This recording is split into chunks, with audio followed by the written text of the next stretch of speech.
Hello, good morning. നിങ്ങൾക്ക് എല്ലാവർക്കും സുഖമാണെന്ന് വിശ്വസിക്കുന്നു.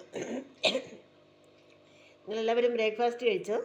ഞാൻ എൻ്റെ ബ്രേക്ക്ഫാസ്റ്റ് കഴിക്കാൻ പോവുകയാണ് കേട്ടോ. ബ്രേക്ക്ഫാസ്റ്റ് കഴിക്കാൻ ഞാൻ മാത്രമേ ഉള്ളതുകൊണ്ട് എളുപ്പത്തിലൊരു വിദ്യയാണ് കേട്ടോ. ഇതേ കുറച്ച് പച്ചരി ഒരു 3-4 മണിക്കൂർ വെള്ളത്തിലിട്ട് കുതിർത്തതിന് ശേഷം അതും കുറച്ച് തേങ്ങയും ജീരകവും ഉപ്പും ചേർത്ത് അരച്ചതാണ്. ഇതിനെ നമ്മുടെ നാട്ടിൽ വറവുരട്ടി എന്നാണ് പറയുന്നത്. വെച്ച് ദോശക്കല്ലിൽ വെച്ച് തിരിച്ച് മൊരിച്ചെടുത്തതാണ്. ഇതിന് കറിയായിട്ട് എടുത്ത് വച്ചിരിക്കുന്നത് ചിക്കൻ ഫ്രൈയുടെ വെറും ഈ പൊടികളാണ്. ചിക്കൻ ഫ്രൈ ഞാൻ ഉണ്ടാക്കിയതല്ല കേട്ടോ, ഹോട്ടലിൽ നിന്ന് വാങ്ങിയതാണ്. പീസ് എനിക്ക് വേണ്ട. 1 കപ്പ് ചായ. ഇത്രയുമാണ് എൻ്റെ ബ്രേക്ക്ഫാസ്റ്റ്.